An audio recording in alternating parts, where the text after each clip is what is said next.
we're going to get the bread bowl underway. And as we've already mentioned, we're not really going to be mentioning bread bowls, bread sticks at all, because here's the thing. The Vancouver social media, whoever you are out there, you're trying to catch us off. You're trying to give us some free breadsticks. We're not having it. You're not going to be hearing the word. You're saying it too much. You're saying it too much. How many is that? Like 3 times? 3 times? Do we have the bingo card? I don't know. Can we pull up the bingo? I'm gonna stop from now on though. We're only allowed to refer to this as the carbohydrate bowl from this point on. Carbohydrate bowl. From this point on, I don't know if we can see it. They're playing for miniature baguettes. Miniature baguettes is what they're looking for. Miniature baguettes, right? Sure. That's what they're playing for. That's what the Vancouver Titans have got on the table. Yeah. Here's the context. Take a look. So the bingo card, in the top left, casters mention miniature carbohydrate-based items formed under chemical processes. We're not going to give you this. It's too easy. You cannot put this power within our hands as the arbiters of carbohydrates. I keep wanting to say it, Josh. It's going to catch me out at some point. The pizza lawyers are going to be all over us. Look how easy it is. If we give them that, they just need to get 5 melee final blows, and that's it. It's finished. I think, Bren, whenever you're thinking about a goal, some kind of achievement, and that applies to Vancouver searching for their micro baguettes, or this applies to the London Spitfire, the longer you put in, the more time and effort you put in, that eventual reward tastes all the sweeter. For the London Spitfire, this first win today, if they are able to get it, will taste the sweetest win they've ever had. They had way more wins in contenders, but this one will mean so much more. And for the Vancouver Titans, if they're able to achieve their micro baguettes without us saying the words, they're going to taste way sweeter in the fans' mouths. Absolutely. Here's the London Spitfire starters, and of course Spark is going to be in as well. Custer was pointing this out as a bit of a key to victory, and I think there's a different kind of pressure on the line with a match like this. All jokes aside, of course, you know, we're really hamming it up and leaning into it, of course, but for the London Spitfire, they want to be walking away out of this season with at least a win on the board. They do not want to go north in 16. This is their best opportunity to do so against the Vancouver Titans here today. The two teams that we have essentially perceived to be the weakest in the West, at least, and in terms of the standings as well, they've also lived up to that kind of expectations as well. This is going to be their time to shine. They have to pull it off here, and I feel like at the end of it, Josh, as well, I've spoken to teams. I'll get into this a little bit more as well as we're looking at the Vancouver Titans starters. Of course, you can see Terror and Dalton being the starters. But I think there's a different type of pressure in this match here. I remember talking to the opponents of Season 1 Shanghai way back in the day when the Shanghai Dragons went north and 40. There's a different kind of pressure where the opponents felt like all of the pressure was on them because the expectation, of course, was that they were going to win. The Shanghai Dragons were going to lose, like always. It's kind of the same thing, I think, here, right now, especially the Vancouver Titans with a win on the board. The London Spitfire are probably going to be feeling quite a bit more, I don't know, uncertain, I think, about the outcome. Or maybe just a little bit more worried, perhaps, than some of the other potentially even bigger matches that have been over the course of the season. This is their final opportunity. And that's the key, right? It's their final opportunity. It's a much shorter season this year compared to, if you want to make the obvious contrast to 2018 Dragons, they had 40 opportunities. That is a huge amount of regular season games. The London Spitfire, the Vancouver Titans, if you want to extend this as well to the LA Valiant, those teams have only had 16 opportunities to put a win on the board. And London, this is their final chance. Potentially their best chance. They've come close before, but this is it. It's all on the line right now. And just again to reiterate, this squad is one of the winningest, the most winningest roster that EU Contenders has ever put together. They dominated their domestic scene in Europe. And so the fact they've come into Overwatch League this year around in 2021 and underperformed their expectations massively, it's a huge burden, I've got to imagine, for these players. Just to be able to get the win today would be huge. And the same applies to the Titans. Getting a single win out of the entire season is also not what they came into the league looking for. Yeah, at the end of the day, all of these players are going to want to look back on this season and ask themselves, did I give it my all? That's the only thing that's going to be standing in their minds years and years on, is wondering, did I give it my all to really win out this season? And to walk away with a win would be, honestly, I think just a bit of cathartic release, honestly, from this season overall for both of these teams as well. And it must have been incredibly frustrating to just go into this as well, with the Overwatch League being the pinnacle, I suppose, of what a lot of Contenders players look up towards. It's when you've quote-unquote made it, it's when you can really start to, you know, perform on the big stage. To not have the performance you were looking for is obviously incredibly disappointing, so they're looking to at least end it on a high note. Absolutely. It's a bit of a brutal time to be an esports pro, you know? Everyone's stuck inside, you're all just all focused on your work to the max. Let's take a look at Shax, though. He's been playing previously with the LA Valiant, had some standout Tracer performances last year, came into London Spitfire as that roster dissolved in the off-season, and we were thinking that it was going to add a huge injection of talent into a Spitfire roster that was waiting for Sparker to turn 18. And he has been good. The performance he's been putting up have been way above what you'd expect for a Spitfire squad that has been losing all of their games. Tied in 4th when it comes to solo kills and pulse bombs. That's enormous for a squad that has been getting destroyed when it comes to these matches. So, impressive performances. He and Sparker have got to be the win conditions today. You heard Custer talk about it. He wants them to go towards Orisa. I don't mind if they stick on the ball, but they've got to lean heavily on Shax and Sparker. Yeah, the DPS is what's going to be showing them through this this forest that they're wading through. Yeah. Unknown circumstances. They need to get on the other side of it. They need to get a win on the board. That's what we're going to be looking at. The Vancouver Titans, on the other hand, I wonder if there's admittedly a bit of less pressure on them, actually, given the fact that they've already got that win on the board. I wonder if they're coming into this one with a bit of a different mindset as well. They've certainly looked more comfortable when they've been playing these wrecking ball compositions. It's where Chansik's really been able to shine. Yeah, and actually, the Vancouver Titans in their win against Boston looked great against Orisa comps as well. So I think London are going to try and keep this ball-centric as much as possible here. Sparker starting out on the Sombra. Didn't look like his best look in their most recent match. He looked a bit more comfortable, again, when he was playing on the Hangzhou, but this is one of those stages where you're going to want to try and scrap it out and get into the backline. Wolf and Fire have looked a little punishable in previous matches, and there's a first early pick. And there you go, Rolf goes down. That's a bit of a volley there from Reaper from across the map. Fire goes down as well. He's just hammering in the shots. Of course, a lot of damage being done by the rest of his team, but an early team fight win here for the London Spitfire. Signs of life for them as well. And honestly, an early map win is the thing they need to really get, I think, the momentum behind them. We've seen the London Spitfire kind of crumble, actually. When they lose close maps early on in series, they tend to just fall to pieces the later it goes. I think it's quite important for that squad to be able to get the early wins where necessary. Absolutely agree. We've also seen them go 99-0 yesterday in both of their rounds of early control and then lose it. Changsik presumably hacked there with a Discord Orb. I didn't quite catch it, but Sparker manages to find that kill, and the London Spitfire are going to keep this one going. Sparker getting close to an EMP as well. It was pretty slow to be able to generate those, but here's London again on a bit of a dive. It's looking nice. Yeah, Rolf just a little bit left out to dry there. Fell down, chipped down. That's the back line going to be removed. Post bomb into the corner there. Kellex obviously just holding up the shield. He's going to be safe. Solo EMP. The Vancouver Titans can still win this one. Solo EMP, I'm not really sure if that's going to be setting up too much, but Chansik couldn't really move anywhere. An easy target for the pulse bomb still. Terror in the fight. Fry just trying to get out of there, but he's going to be demeched. Still taking the fight here. Shax needing a bit of that spam damage from afar. Molten needs to be careful. They've had to give up the point here, Josh. Fried Wiener in Baby Diva form as well. That's on the bingo card if he manages to get in a limb. Teru with a Discord Orb on him, pops the Tag Visor. Yeah, Tactical Visor from long range now. You can see that no damage fall off, just tries to take advantage of it, but Teru, look at the pressure! Keeping him out. Not allowed to really just follow up on a lot of the damage that the rest of his team is doing here. And it's going to be an early flip over. London just really brute forcing their way across the point. Using Paddy's mines as well to take a bit of space in the process. Not bad from the London Spitfire thus far. Yeah, not too bad at all. The problems have come when they're trying to attack into control points rather than defend them. They look fairly coordinated otherwise. Hattie, though, almost getting caught.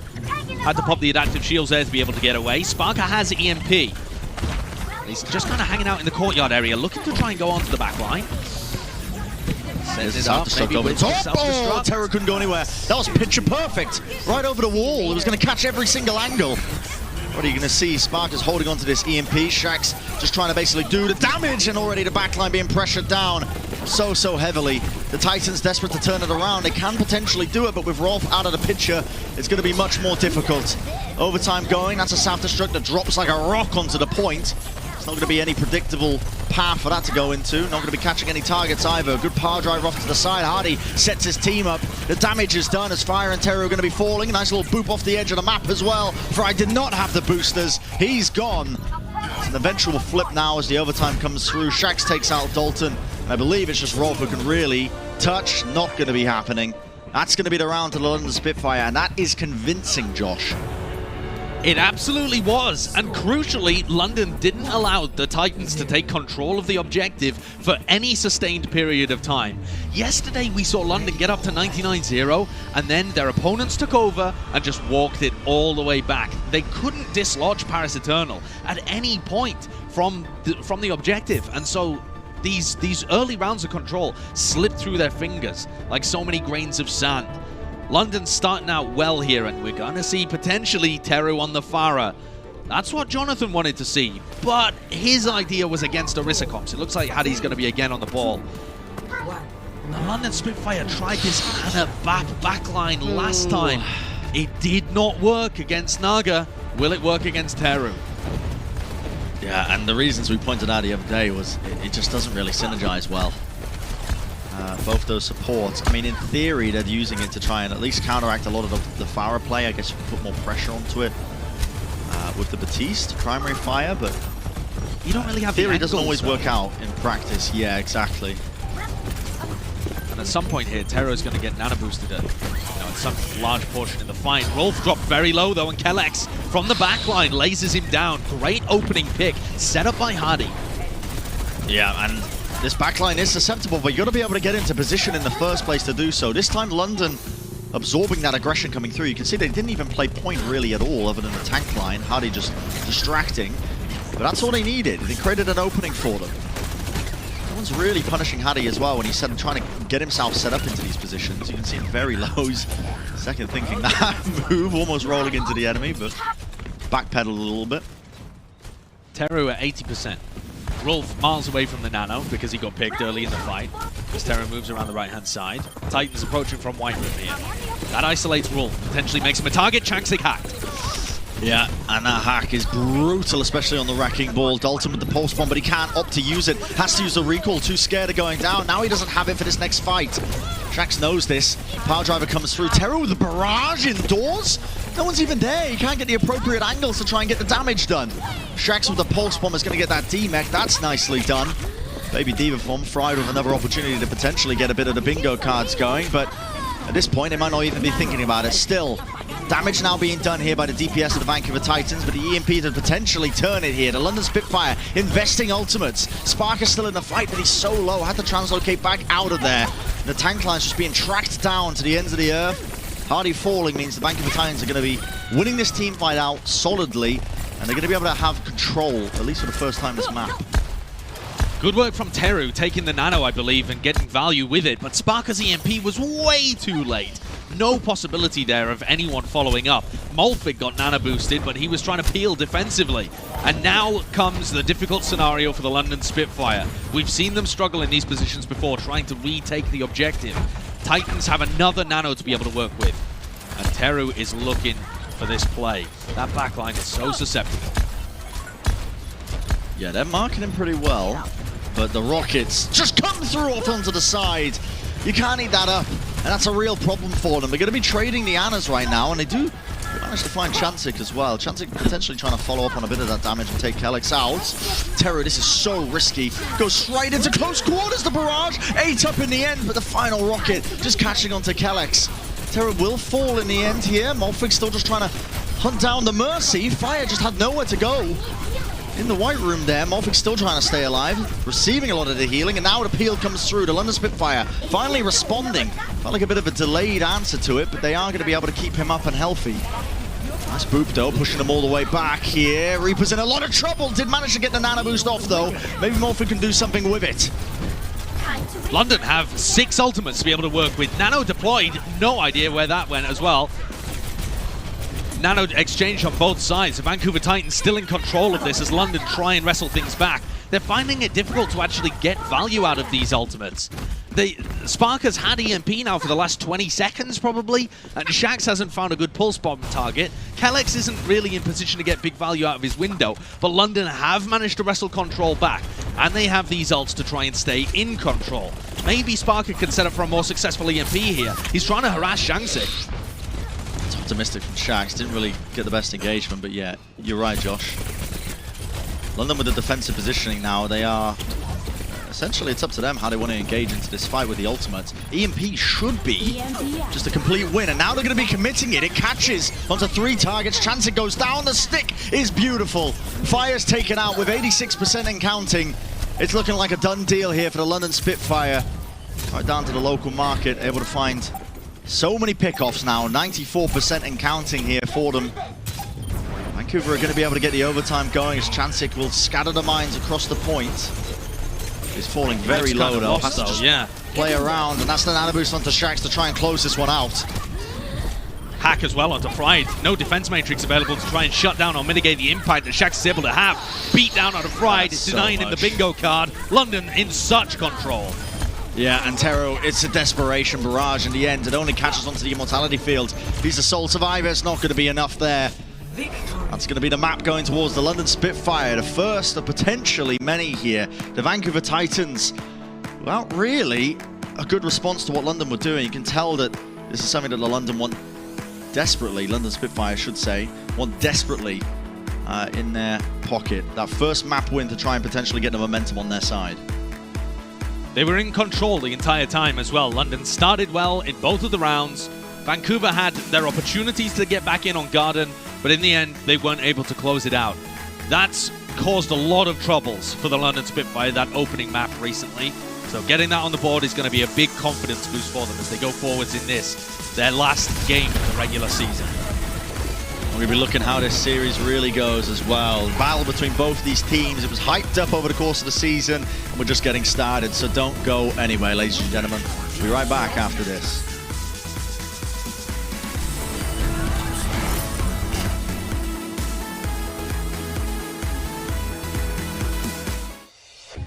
The Overwatch League is brought to you by TeamSpeak, the official voice supplier of the Overwatch League.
It's time to crown the MVP of the 2021 season, and it's you, the fans, who get to help decide who takes the title home this year. Head over to overwatchleague.com/MVP to see the candidates and learn how you can cast your vote. Lots of options for you as well, and make sure you get your vote in, of course, up until the 26th of August, so you can start now. Not sure if we're going to be seeing... yeah, I'm looking for a transition. I'm looking for a segue from the MVP discussion to this match here between these two teams. I'm coming up short. Yeah, well, you know, that's the joy of this game, honestly, is that, all right, we all know that we're not watching the most legendary, high-tier Overwatch possible. But these two teams, in their final match of the season, are so evenly matched that there's just going to be pop-off moments all over the place anyway. The fans of London and the fans of Vancouver have been waiting for a game like this, where it's evenly matched, where you can really see what your players are capable of. We know that these players are the top 1% of the 1% in the world. That's how they made it to the Overwatch League in the first place. I think people often forget that. It's just that they look a little underwhelming compared to the other players in the league, because the others are even better than that. But when you get them matched up against similar opposition, they can still have some amazing moments, some highlight plays. We've seen it in the past from a lot of these players. Dalton with his pulse bomb sticks, and Shax and Spark are popping off as well. Oh, yeah. Ripper had some fantastic moments on Zen, even on Lijiang that we just watched. Yeah, sometimes it's a massive exaggeration coming out from, I guess, some of the community as well. I've seen some outrageous comments of people saying, could my Open Division team take the Vancouver Titans? No, they couldn't. No, they absolutely couldn't. Yeah, it's highly unlikely. I think probably overstating it, but this is, I think it's a good point to raise. Yeah, go ahead. I love these little factoids that are at the bottom of the screen here. London and Vancouver, the only teams in the West that have only played each other once before in the history of the league, because London was in the APAC region. They were both 0-3 on Lijiang as well. So London just managed to win their first time on Lijiang this entire year. And the last time the London Spitfire won was over a year ago. Over a year ago, the last time they won. That losing streak extends back into the end of last season too. Absolutely ridiculous. Maybe they can turn it around. They're one map already there. You can see Spark trying to get a hack off as well. Chancing coming from onto the side. The bubble to block that as well and just leap back to the safety of the rest of his team. Right now, London just struggling to get past this choke point. Find the right timings to do so. Boop off onto Hardy, but the bubble's placed down, so they have gained control of the platform. Gonna have to back away though as the bubble bursts. Hardy eating a ton of damage, but that's what they're looking for. Playing on the precipice of death right there. Build up those support ultimates. Yeah, and now look at that. Ripper is about 30% ahead of Rolf because of all of the damage that Hadi and Molfig took. So now they can engage with Ripper's Nano. Hadi needs to find a good target and go in. The thing is, Teru is 90% of his EMP, which I'm not sure they're going to anticipate. Yep. You see that Anubis as soon as Hadi gets slept, but immediately woken up. Dalton into the back, that's the recall forced. Oh, you need to see a bit of value coming out from him. The neutral hack was there onto Hadi, which meant he couldn't actually do too much here. Now Teru unleashes the EMP. That's 4 targets going to be at least hacked up. Is there going to be any sort of follow-up? Yes. Chansik receiving that nano boost is able to essentially tickle down the opposition. The cannon in his hands, and that's going to be enough to at least win out this team fight. Shouldn't need to commit too many more ultimates into this one. Still London rotating around and staying alive in this. The longer this drags out, the more pressured Vancouver might feel. Rally's going to be used now as well. Chansik still holding on to the Primal Rage. Moving around, Molfig very, very low into the back line. That's going to be the D-Mech, Pulse Bomb as well as that. Now we see the Primal Rage being used. They got them into close quarters, but the hack comes through. That's an EMP onto so many different targets. Still not enough. Sparker's EMP, there was no follow-up. No one was really alive to do the damage necessary to break through. Oh, I can appreciate the confidence, perhaps, from Kelix and Molfig, but that was almost objectively a poor decision. Kelix pops the rally, Molfig gets D-Mech, Hadi jumps in to try and help, but dies before he gets the primal. EMP pop, no possible follow-up. The London Spitfire trying to do, you know, the thing the great teams do, committing into fights even when it looks bad, but that was just throwing good money after bad. That's another nano boost on the Chansik. He's so low. He's going to get out of there, but Shax is the one who goes down. Chansik's still alive. His team keeping him up in the middle of this one. But now it's Hardy's turn with a nano boost in the Primal. Primal's going to be fading, but of course he's still got that nano boost for just a moment. And he's got 2 picks off the back of this. Bubble onto the side. Oh my god! Just using a fountain to dodge the line of sight of the self-destruct. Hardy very fortunate to try and survive that one, but they still want to fight this one. Just grabbing the Mega Health pack and then running back into the fight. They've got to deal with Dalton onto the staircase, taking so much damage, forces out the recall, but he's so low. He's got the heals, but it seems they've given up on taking this point. They're going to leave this one to the London Spitfire now. And that's going to be that point A capture that they were looking for, eventually just dragging it out, fighting tooth and nail for it. Yeah, the pace from London was good, though. They got back in with a nano, and Hardy was able to utilize that primal, and they wiped out the Vancouver Titans, just on a knife's edge, though. And it looks like Vancouver might be set up to go for something aggressive here. Dalton, at the very least, looking like he wants to go for something. A hack as well, potentially here. Bionade in the back line. And it's they've been a massive deleted. setup. The Bionade came in from Rolf, and it catched the backline. The timing from that one, Dalton just coming into it as well. Oh wow, and he's actually managed to catch Spark. I'm not sure what audio cue gave him away there, but forcing him back as well around the corner. Yeah, I think just spamming some normal lanes that he's expecting the Sombra to be going through, because the Translocator had not yet been deployed. Vancouver winning that one so cleanly has bought them another opportunity here to try and fight, perhaps with the Primal. Changsik could go in at the same time as Dalton harasses the backline. Rolf is going to have a nano available too. These aggressive defenses on Anubis are key to holding on. You can't allow the attackers to get the space to go towards their win conditions. Oh, EMP catches. That's going to be onto 3. Rolf also being catched for that one. You can see the tank line getting a lot of pressure on them. Dalton just hiding around the corner. Doesn't want to have to use that recall, but has the rally armor. Despite the hack, he is safe. His team's able to keep him up there.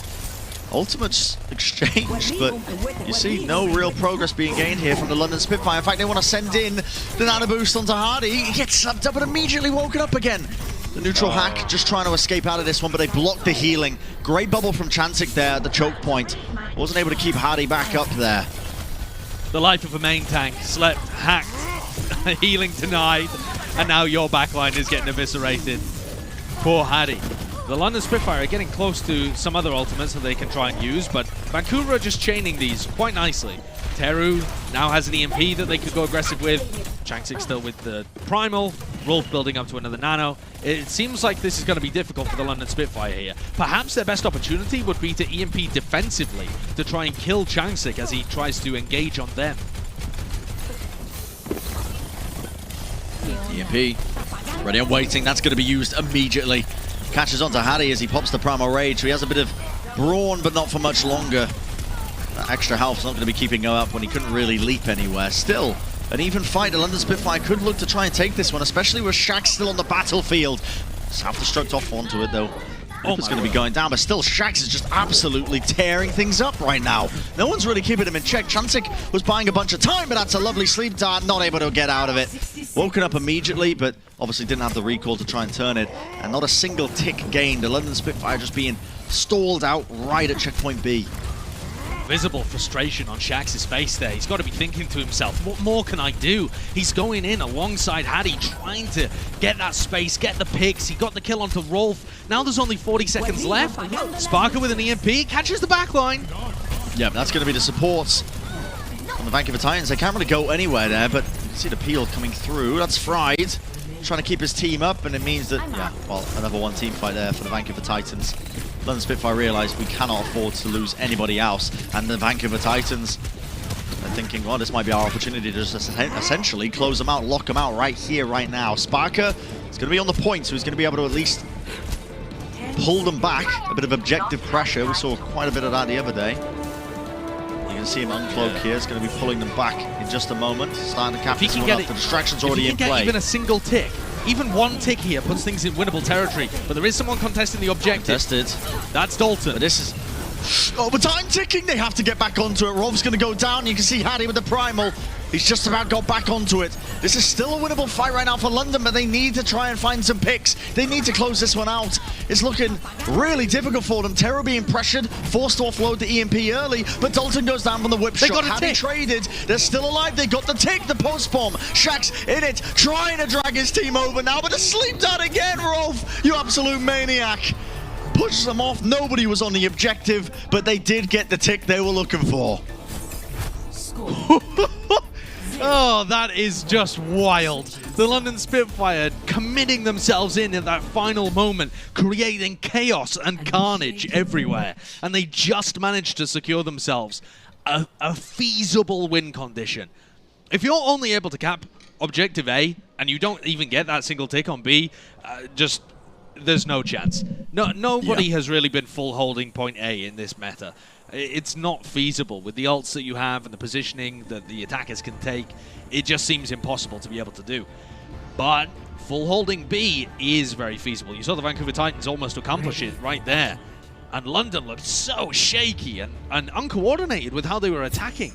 The synergy from Hadi and Shax was alright, but their backline and their frontline had totally different ideas about the tempo they wanted to be playing at.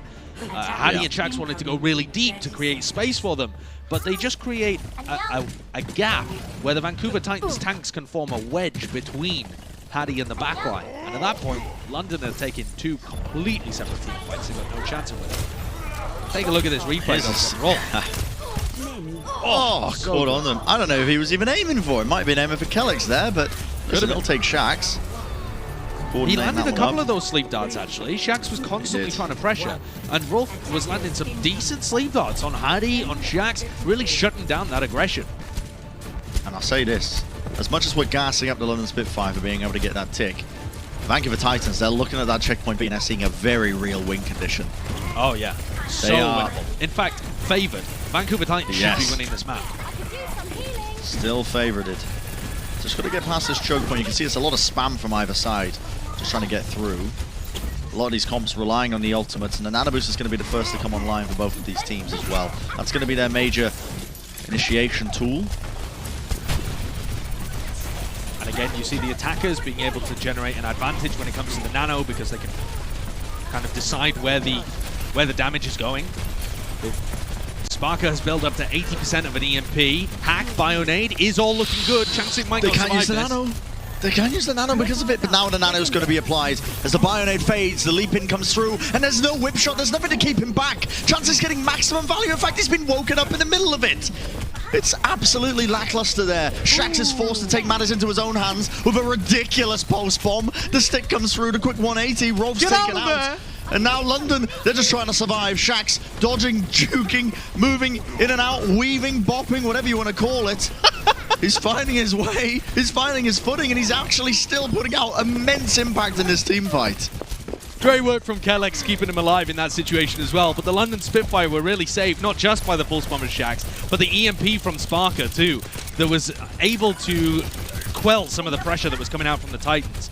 But with 2 minutes 20 on the clock, the Titans have a lot of good ults to be able to work with here. EMP being the most crucial one, as Teru has slunk into the back. He's just taking a look, sizing up Kellex and Ripper here.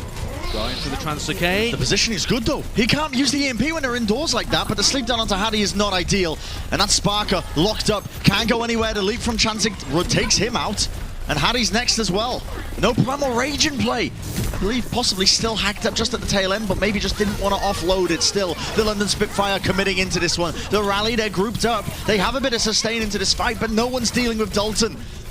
Backed off against the staircase. They're the recipients of a big Bionade, actually. Rov's going to catch that onto both of them. They have to back away and give up at least a tick, but they can still fight, Josh, yeah. Both teams nano, both teams have primal as well. The initiation here is going to be crucial. Can Rolf find a target before he dies? He needs somebody to be able to offload this onto. Oh, he's trying to find it. He's got it just... No, onto Chancing died, potentially. I'm not sure where that Anubis went, but the London Spitfire are the ones winning it. What the heck just happened there? Ultimate's committed. Hadi comes through with the Nano Boost also onto him, and that's a wonderful setup for them. Yeah, the Titans were not positioned to be able to absorb that aggression. I don't know whether their caller didn't realize that London were going to re-engage, but they were positioned in a very defensive manner that didn't allow Rolf a target to be able to use his nano onto. I believe you're right, Brent. I think that one just disappeared into the abyss as Rolf got taken down under all of that pressure and Hadi's primal. Now London might be doing the impossible. They might be holding on A. Sparker with an EMP could just shut all of this down, and the tension, it's maintained with a pause. Oh my God. The final 40 seconds of this. all the way down to the wire. Just as we were saying, I mean, with this meta, it's so unusual. You never see full holds on checkpoint A. We might be about to witness one right here. The London Spitfire, if they went 2 maps up in this series, they could not be hoping for anything better. And let's be clear, from the Vancouver Titans' point of view, they should have had a great opportunity to win that final fight on checkpoint A, and they should really be favored to win this map. They set themselves an extremely achievable win condition on their defense. London only just snuck away a single tick from them by single-digit percentage points. Here we go, back into the game. Everything on the line here on Anubis for Titans. And Dalton has the pulse bomb.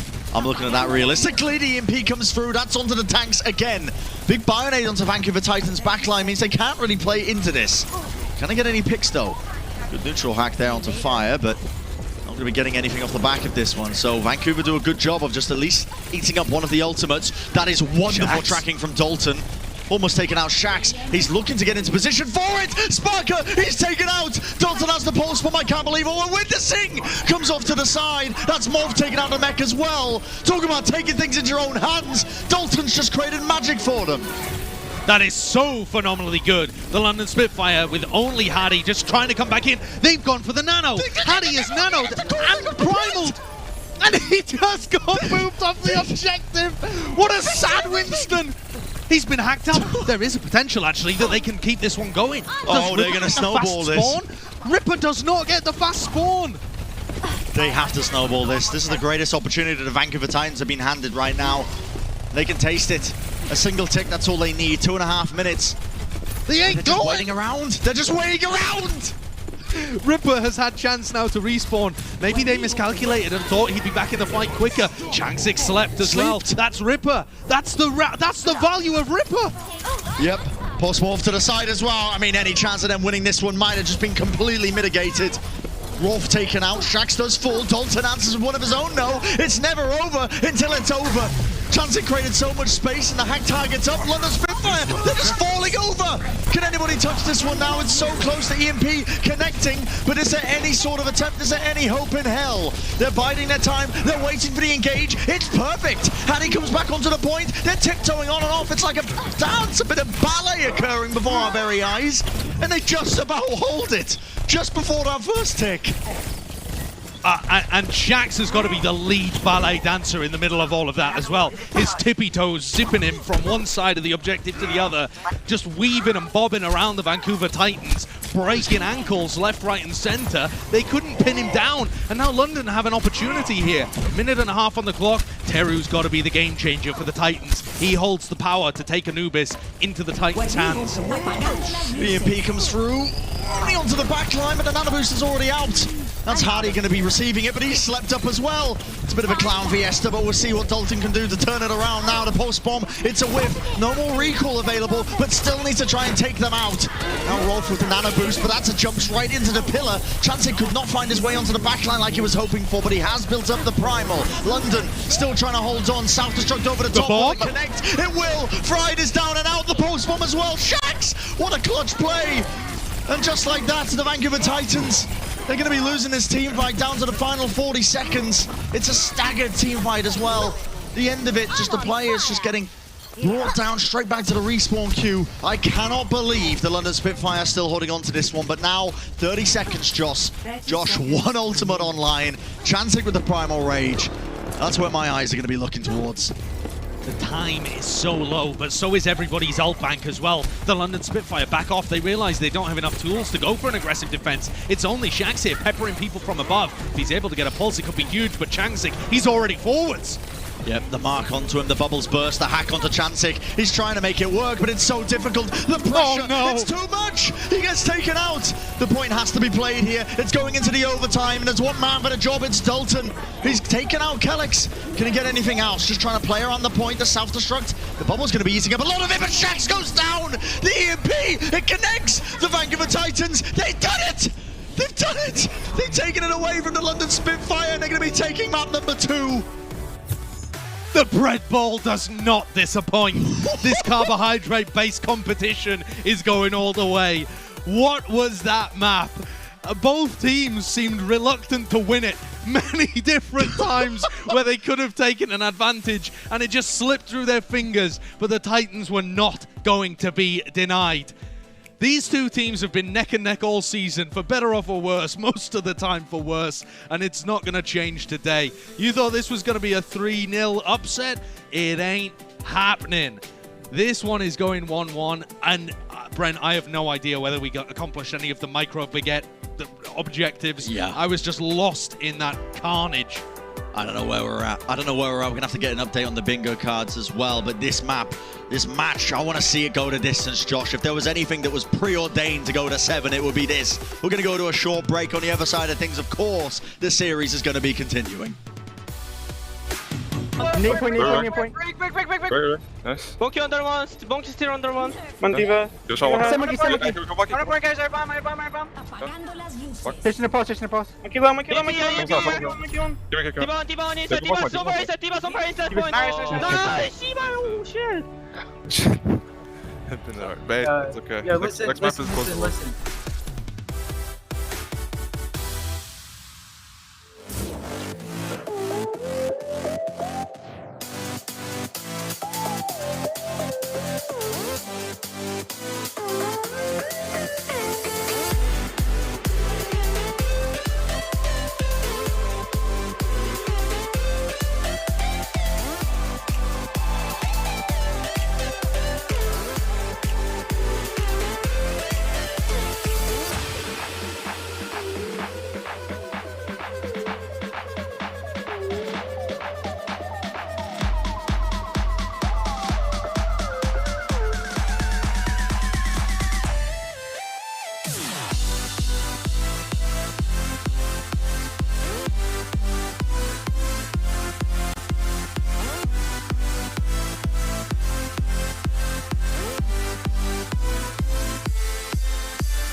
The Countdown Cup tournament is almost here, and will you have the correct pick for this tournament's winner? Well, you can go to pick'em.overwatchleague.com to submit your picks, and for more details as well. You're playing for the chance, of course, to win that $500 and a Hangzhou statue. I do wonder as well, Josh, how many people predicted London to win and how many people predicted Vancouver to win? It's quite intriguing, I think, as well, in taking a look at the inner mechanisms of the community's minds.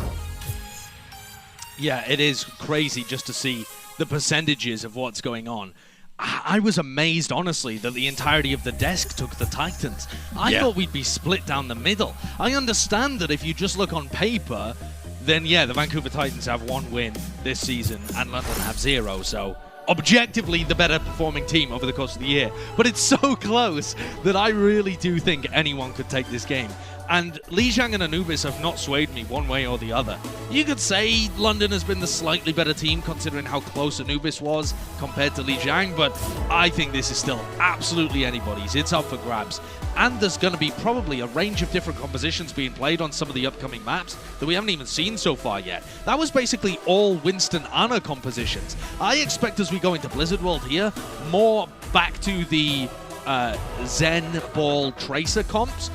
But this is where I'm expecting Sparker to pull out the hands up. This is where I think we go back to Custer's comment on the desk, and we see the London Spitfire try and run that kind of poke, but also having the ability to follow up on that poke with the Discord Orb and the Tracer.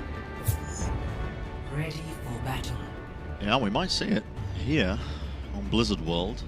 Links are coming in as well for the Vancouver Titans here, so that should spell that we're starting to see some change in the Vancouver Titans in terms of what compositions they want to play. A bit of a hit scan specialist. You can see him just teasing around now on the Widowmaker. I don't think we're going to be seeing that.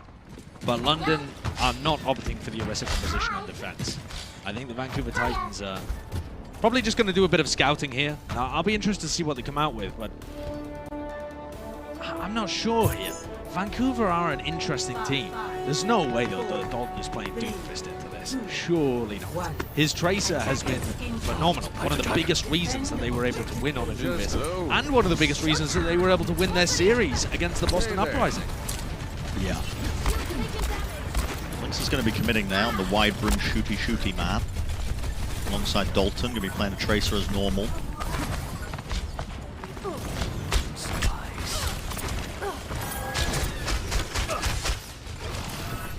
They're just looking for a pick right now early on as well. You can see Sparker's just hammering in these arrows. You get a lot of information as well off the back of that. You can see exactly how the Vancouver Titans are looking to try and rotate around into this comp. That's going to be the power drive engage that comes through. Nice stun, but that is going to connect onto him, but not enough to take him out. Chancing with the Discord Orb on him. He needs to be careful as well that he doesn't overstep himself, but they've put in enough damage now onto the DPS that they can't really play into this one. London, though, look at this Spark already building up this Dragon Strike. He's almost got it as well. Linksa, though, finds the first pick. That's Kellex. Down and out. Dragon Strike online. Holt going to be pulling Sparker down to the floor, but they've caught them a bit unaware. The London Spitfire able to just kind of pincer them as well from 2 different directions. Sparker, though, goes down at the end there to Fry. That's never ideal. Hattie as well.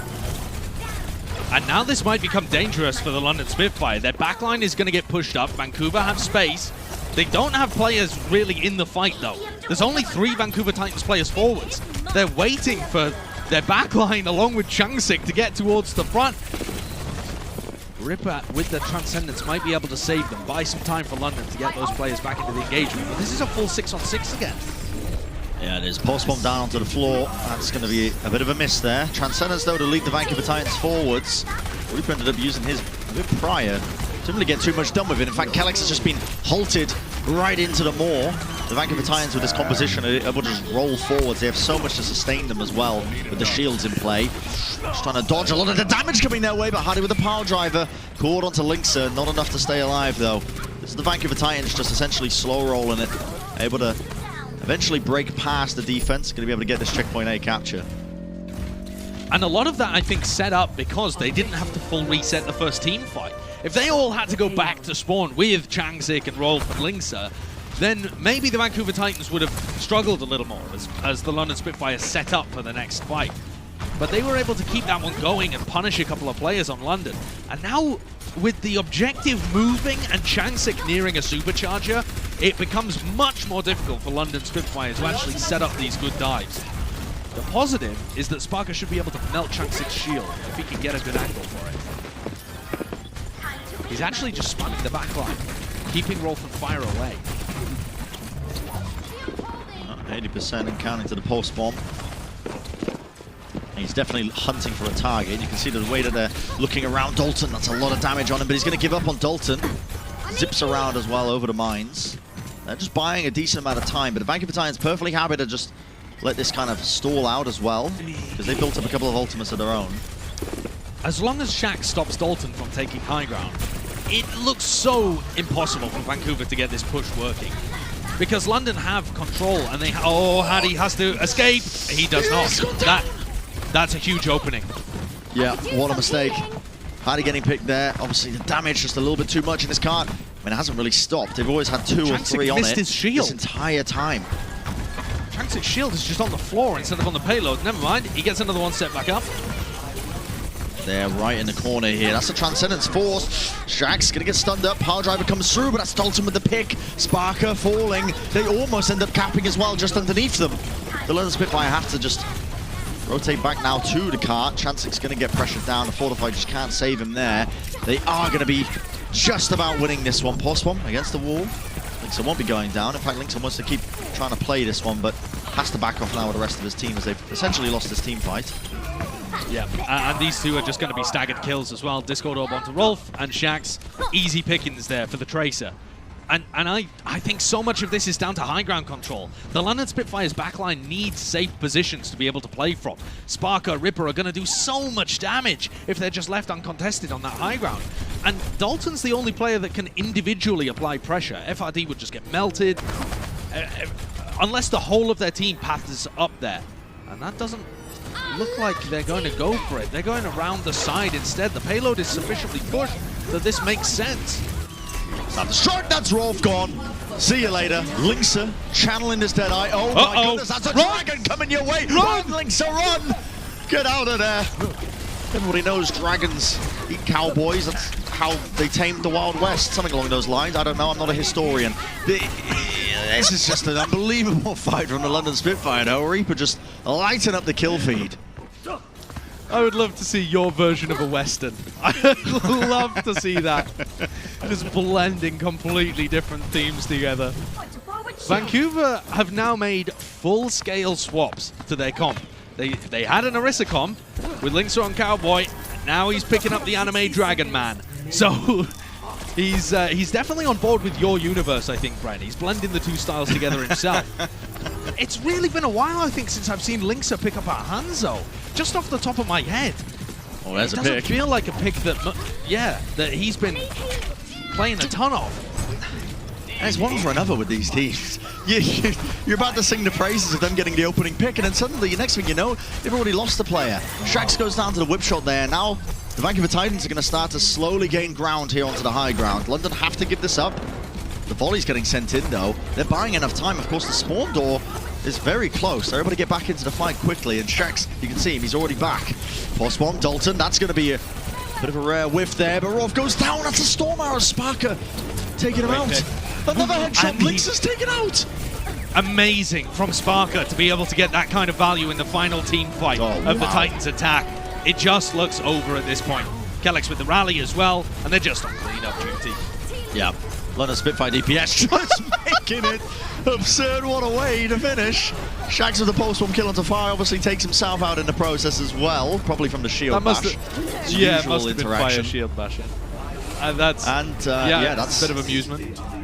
That's a way to end the round, at least. The London Spitfire, when they were looking a little bit disgruntled, I think, as well, off the back of that checkpoint A, able to just get the hold going, which is impressive enough. Vancouver Titans just couldn't quite find their way that they wanted to at least finish out checkpoint B. It's given the London Spitfire now on the attack very clear goals in terms of how they want to be closing out this map, when before it was looking largely in Vancouver's control. And Vancouver only made that swap for a single team fight. The swap over to the ball and the Hangzhou kind of composition. That comp allows them to contest the the high ground with their backline, and it allows them to keep objective pressure with the ball, with the tracer, something like that. And so I think in theory it makes a lot more sense to run that kind of comp when you're on attack of Blizzard World. They just only had one opportunity and Sparker shut them down. It was just an amazing play by Sparker. What are we looking at here? Ripper just close causing quarters. carnage inside. Yeah, it's just chaos. It's just chaos. I mean, he's in the fight, he's hitting heads. This is Sparker's actually, though. Sparker was really the defining moment, I think, in this team fight in terms of his performances. I mean, that's just Hangzhou things. It really just is. Hangzhou things. Just sending in the logs from afar. Yep. Absolutely doming some individuals. And the Titans are going to run a very similar comp on defense now. I think it is better defensively than it is on attack. But again, on checkpoint B, Changsik is going to struggle to prioritize high ground versus contesting the objective, which is something the Spitfire with their comp are going to be able to do no problem at all, because they have just way more mobility. Off to the side. London just trying to get past this spam that's coming their way. They don't want to get hulked and yoinked and comboed into. Linksa is... Okay, this is quite sly of him. He's trying to potentially catch Shax, I think, when Shax goes for a flank. And they have managed to find Hattie, actually. This is perfect timing. The flashbang catches. He needed to reload. Yeah, not enough damage. I think the adaptive shields also just came online at that moment as well, which would have kept him up, but not able to get that pick they were looking for. It was quite clever in terms of the setup. And now Linksa just back in the fight with the rest of his team. Good angle for Ripper to fight from. Look at all of this damage that he's able to put in on the tank line. Yeah, Chansik forced to pop the Fortify here just to try and survive, but he's not going to be able to survive that. Shaxer just gives him a window of opportunity, chases him down as the Fortify fades, and he goes down just like that. High ground is also just being pressured and pushed away. Reaper falls, though. Shax forced to use the recall.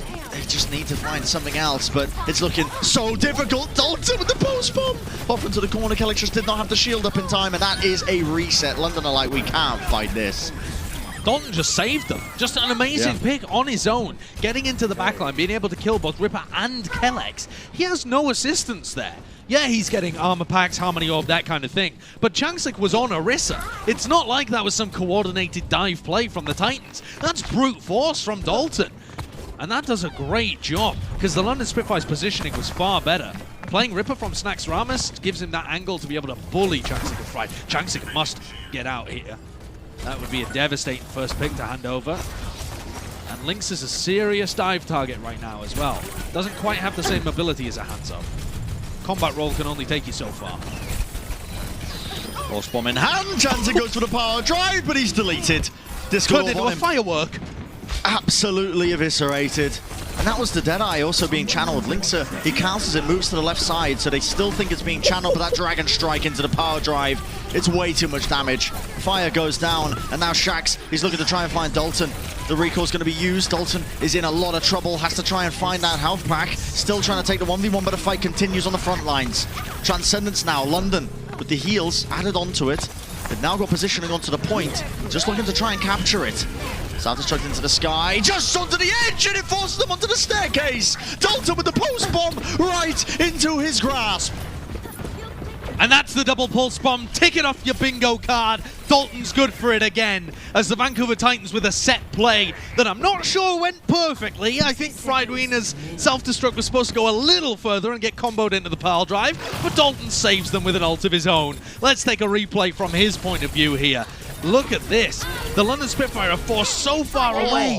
Oh, and I think that's Kellex just escorts it into the rest of his team. Thank you for the gift. I'll go and talk to Ripper about that. The Vancouver Titans say no, that this is their time to shine. Self-destruct of their own though. Rolf's gone down. We'll see if he can convert into anything. Dalton falls as well. It's all up to Linksa. The sole DPS now for the Vancouver Titans. Deadeye managed to take out Reaper, so do have that going for them, but the way that they're chasing down these picks, post bomb, that is a surefire connection. Linksa as well, just trying to backpedal furiously, just holding down the S key, is going to be able to take it out there to the respawn queue.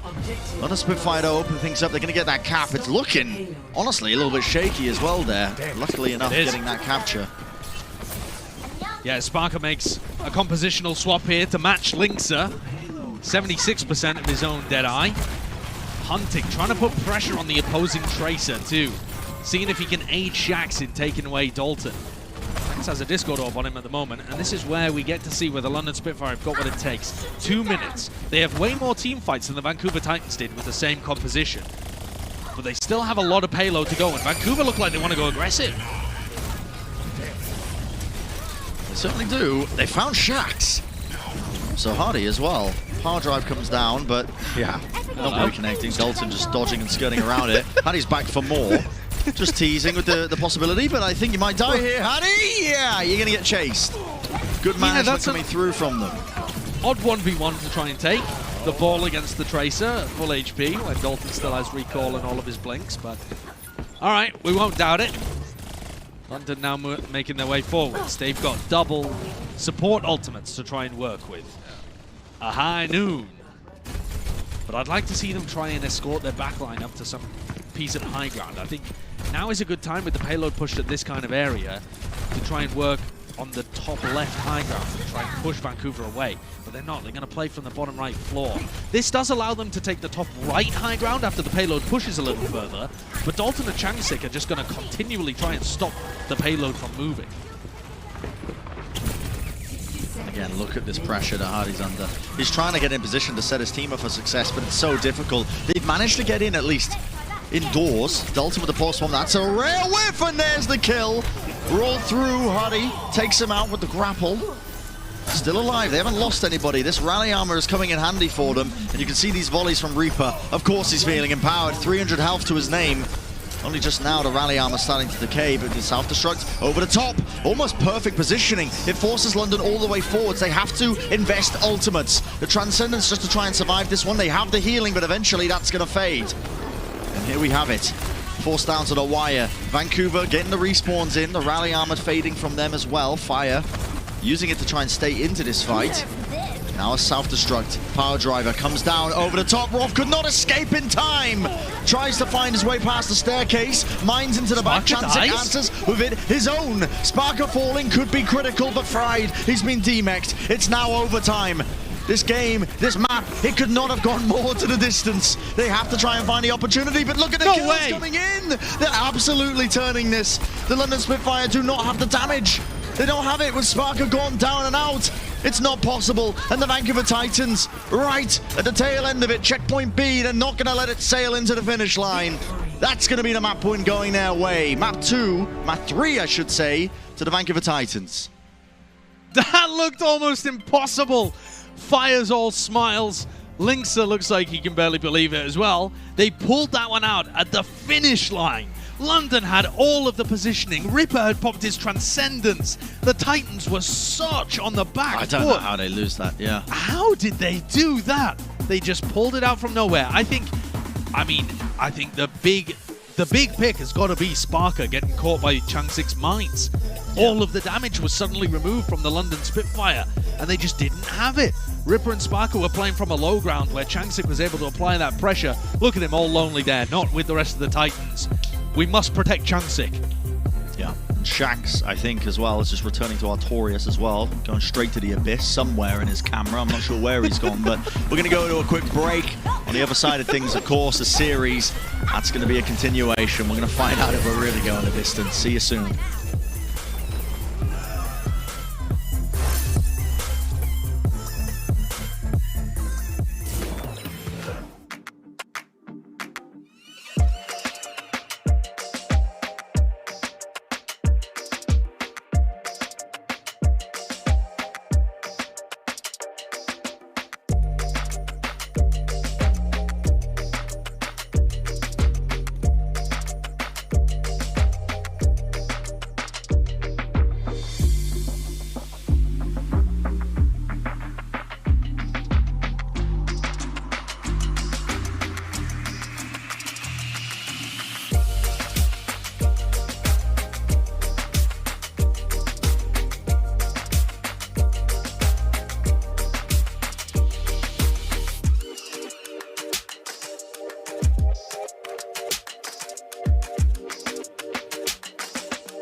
Welcome back, everybody, from the break.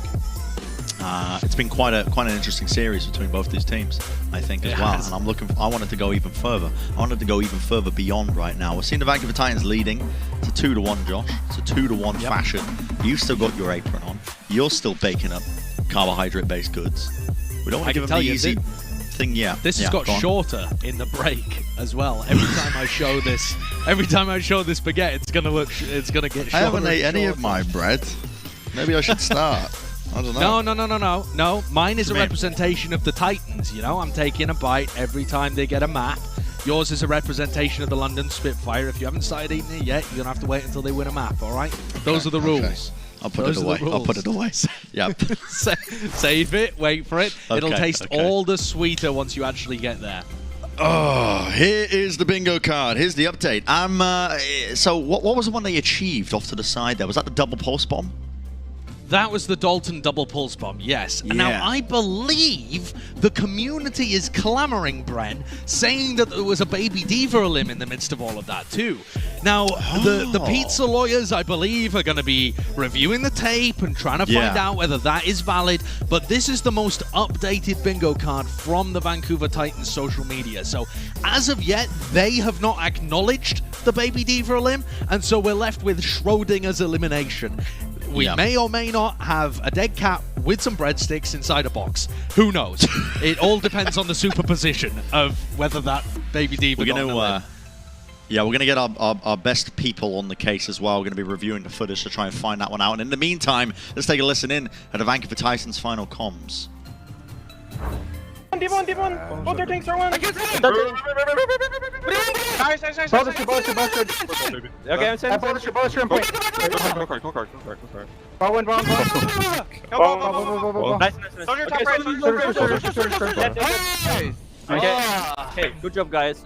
They fucked up. We made it back. Who has the absolute moxie, Mike, who was in that call when I was listening to that? That is absurd. There has to be a filter or something. I don't know. I simply don't know. I mean, the players are just using the microphones that they have, you know? That's the quality. Maybe that's what's been holding the Titans back. There's communication problems. There's no way. It's inconceivable. It's incomprehensible. You can't hear anything. They're coming. Oh, I was trying to look for the mouths to see who was coming it, but I couldn't tell. The screen's too small. It may have been. Was it towards the very end? Was it Chansik, apparently? Apparently it was Chansik, is what our producers God, tell that's us. incredible. I love Chansik so much. That makes some sense as well, because Chansik isn't with the others in like the Vancouver Titans compound. You know, he probably doesn't have the same gear as everybody else, so he's just using, I don't know, his own. Listen, he's using a yogurt pot and a straw. Trust me, I've been there. You use whatever you can get. I respect that. I mean, I knew there was a reason I like Chansik. It's just another one. I'll dot it down under reason 34. Yeah, he's been fantastic in the interviews recently for the Vancouver Titans. When we got him on after the Boston game, it clearly meant so much. But here we go. Oh, breaking bread news. The Vancouver Titans have acknowledged the baby diva limb. Retroactive. Yeah, dotted it down. Retroactive acknowledgement of that on the bingo cards.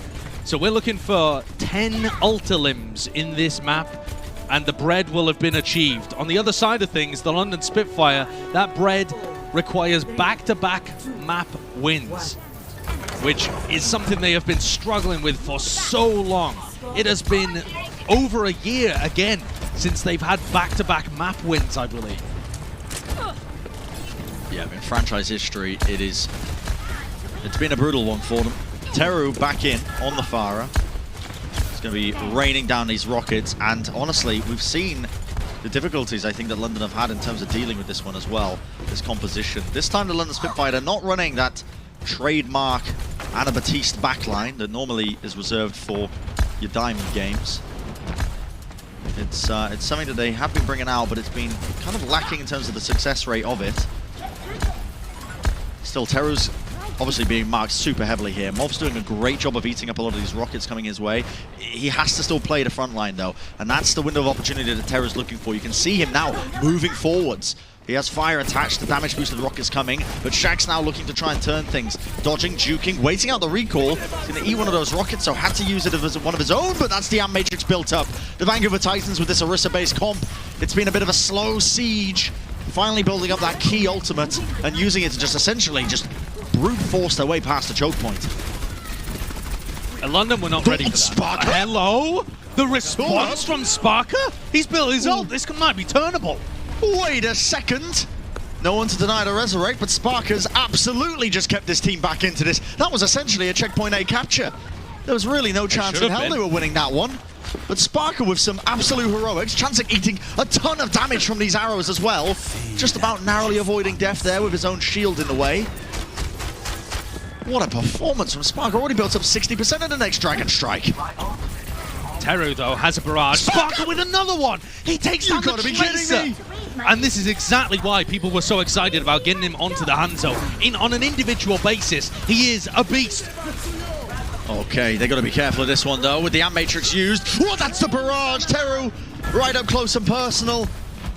He says, I'll do it myself. Finally takes him out, but he's basically the sole member of the Vancouver Titans left. I don't know if they're going to be able to at least turn this. Still alive, has the response. There we go, fires on him. Dalton gets the kill onto Molf. This could be beautiful for them. A nice little opening, trading out blow for blow. Both these teams desperate to hold on to checkpoint A. The contest coming through, they just need to try and survive.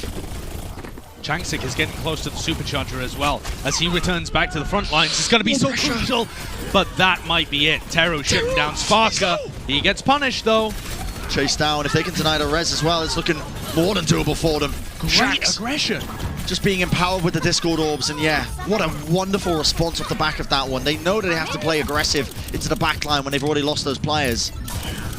Yeah, I love that decision from Spitfire, sorry. They pop the mines, they pop the rally, and they forge a path forwards, even though they lost Sparker. And that increase in tempo makes up for the lack of long, sustained damage over the course of the fight. Vancouver, though, were coming back in with the supercharger that I mentioned previously. Changsik didn't have a time to deploy it in the prior fight, which is a blessing in disguise, honestly. Taking the high ground here. Sparker might be able to just disrupt this entire push with a well-placed Dragon Strike. Pulse bomb as well from Shax. That's how they're going to be slept up. That's a supercharger. The pulse bomb, it's committed. And Chansik, he doesn't have the fortify to just drop it off of his body. Stick comes through. Shax! What is that? Dalton has absolutely styled on him. That is absurd. That is ridiculous. Oh my god, you love to see it. Perfectly tracking the cooldowns, perfectly tracking the blinks. And just absolutely shows them up. The Vancouver Titans off the back of that. I mean, it wasn't looking great when Chansik dies, but now they got to be sailing this one surely all the way in. Bionade onto Shax as well, takes him out coming off the back of the respawn. The Dragon Strike coming through. That's a barrage committed just onto Hattie alone. Overtime coming through. They have to try and seal the deal. Sparker gets one, but with this pressure, it's far too much. The London Spitfire is going to be keeling over, and that's going to be the cap there for the Vancouver Titans.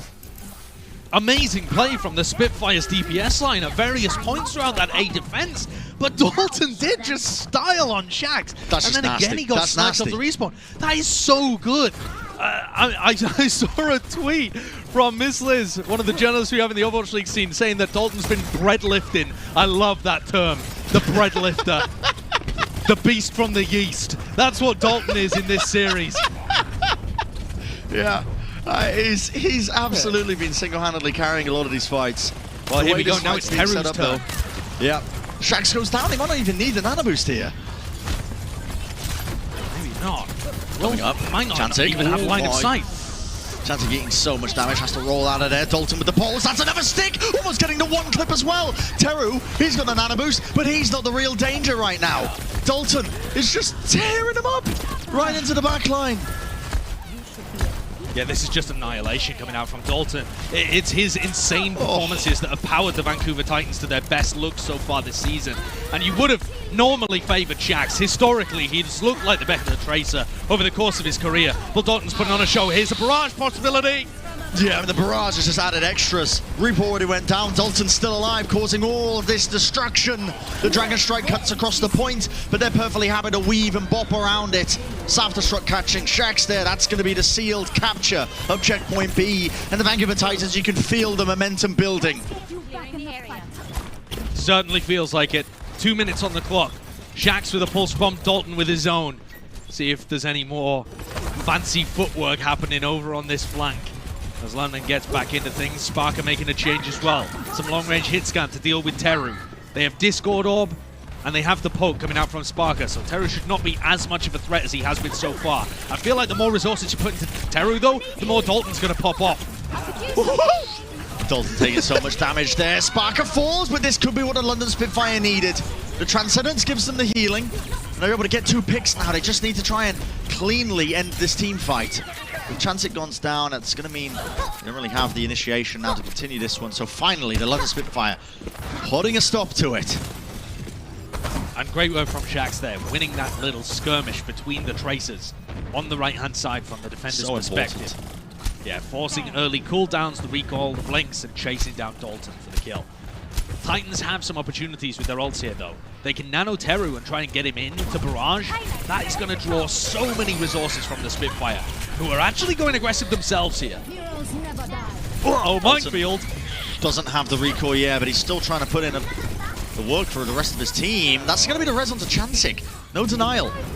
Back into the fight, now the minds of his own. Sends it straight down onto the point. Shax is going to have to back off. Bob and weave, he catches that pulse! What a performance! That's going to be Rolf and Teru taken out. Not sure why Teru was on the ground, but hey, Shax isn't going to question it. Not at all.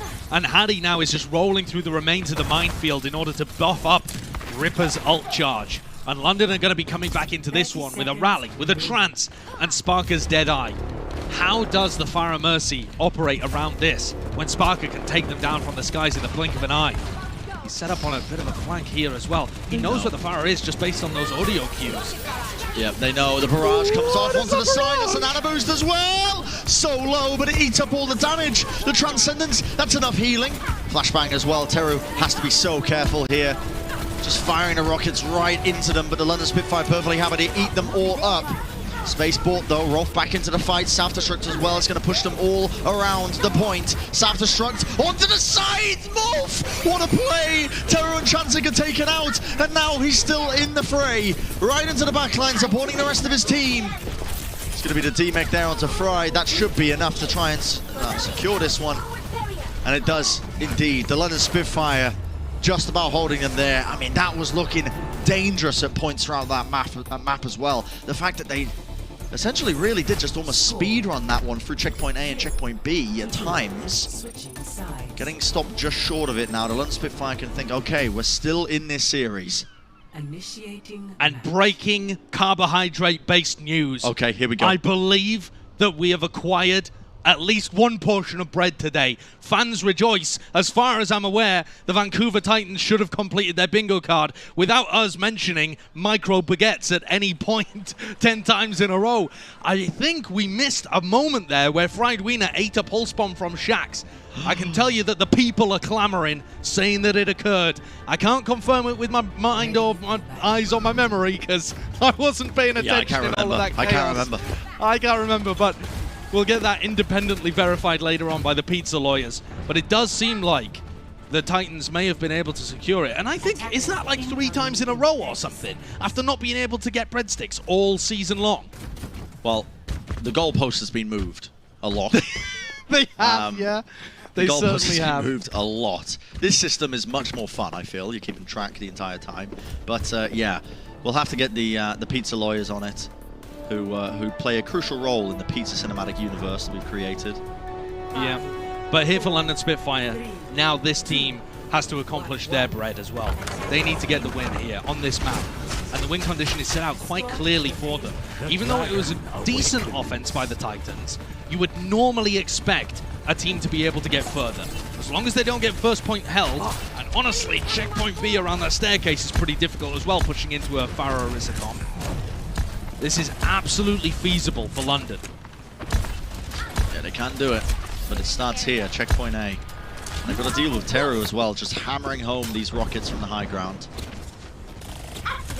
Very, very hard to try and break through here. You can see them just trying to take up the high ground position here. London just rotating everybody up top. It's going to give them information as well as that arrow gets sent into the wall there. The rockets, Teru, that's way too much damage. And now, the London Spitfire, they need to take space from this. The res needs to be denied if they want a chance of trying to win this one. Roll falling, that was no more immortality field as well, as that was expended pretty early on. Just trying to chase down the remaining members of the team.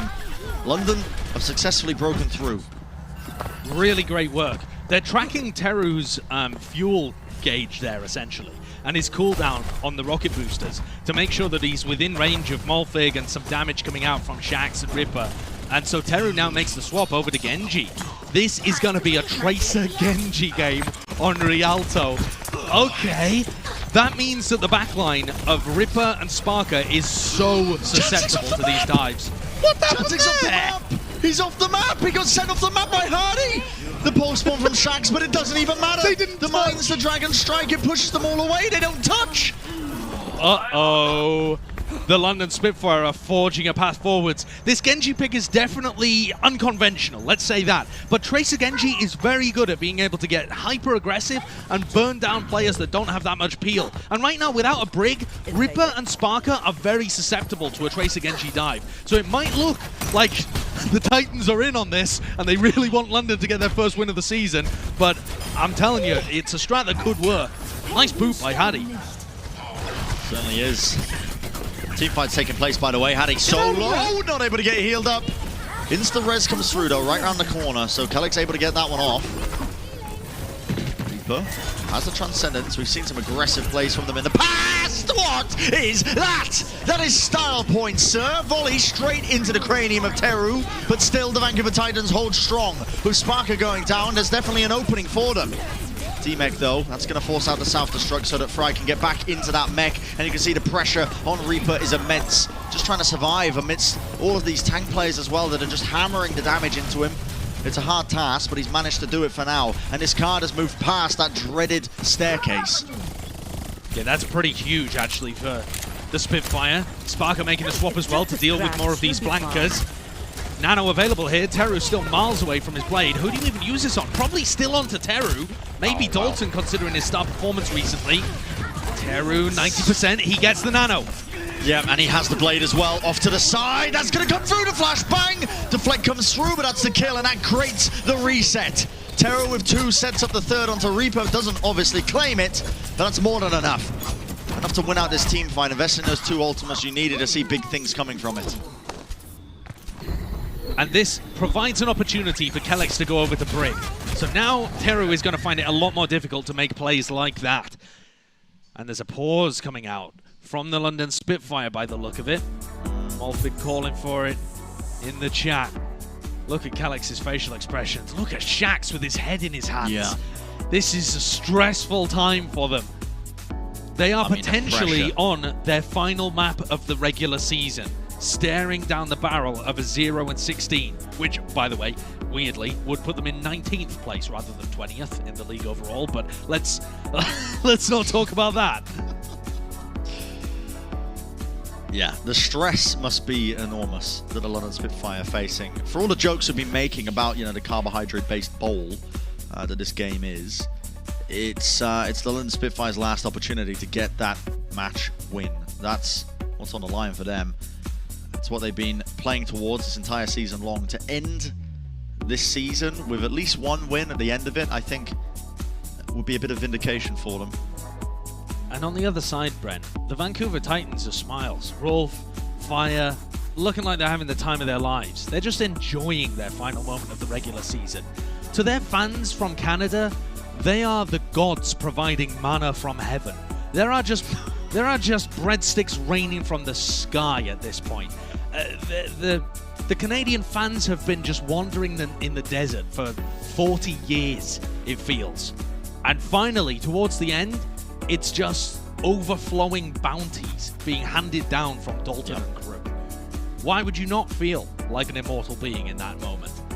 And try and pick Genji. I think this is an amazing match.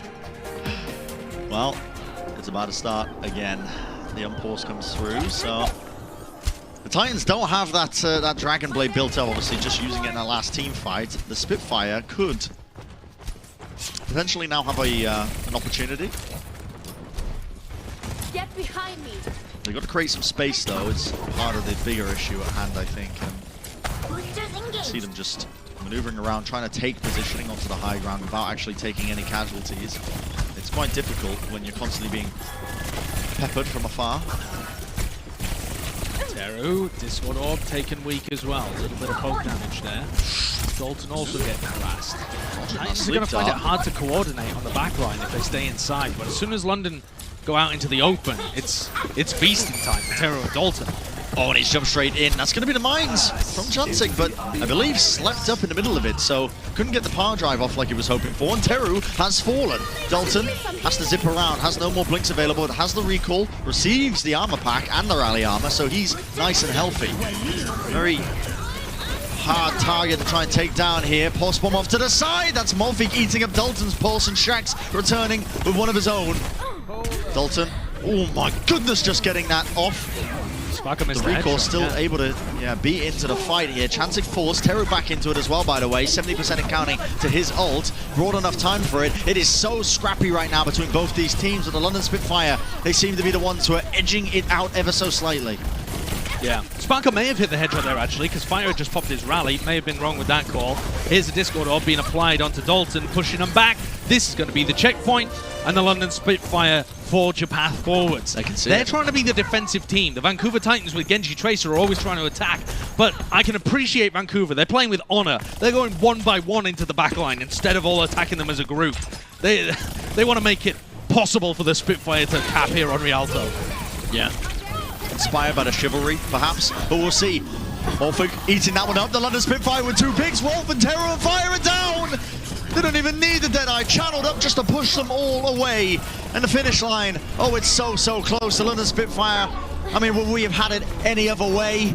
This map, this match all the way, just got to push away the extra targets that are coming towards them. But that's going to be them taking map 4. And we are going the distance. The London Spitfire are going to even up the series.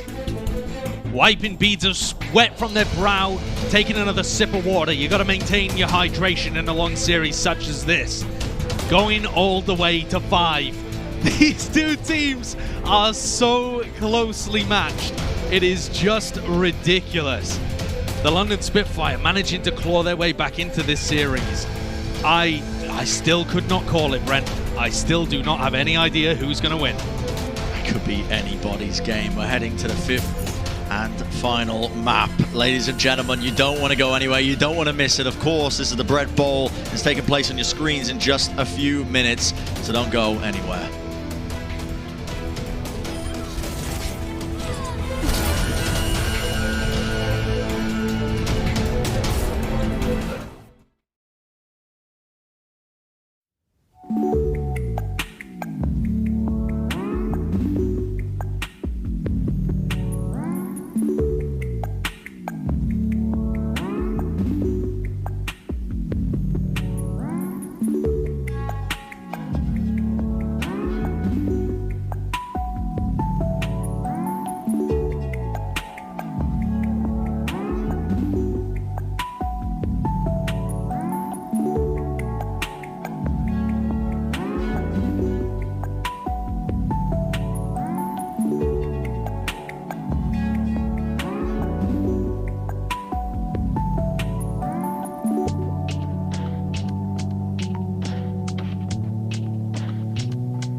We would not have had it any other way. Map 5 is what we're looking at right now between the London Spitfire and the Vancouver Titans. The London Spitfire, of course, searching for their first win of the season. The Vancouver Titans, all smiles. They've already achieved one of their goals that they set out to get. Carbohydrates for the masses in Canada.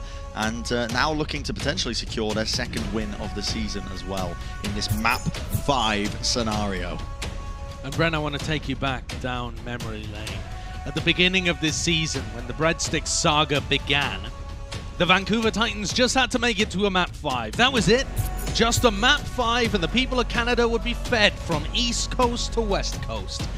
This is the first time this season that the Titans have made it to a Map 5, for better or for worse. Their one win this year was a 3-0. All the rest, they finished in 4 or less. So it is so poetic that this, the final match of the regular season for both of these teams, would meet in a Map 5, where even if we hadn't had the bingo card, breadsticks would be on the table anyway. It's just gorgeous.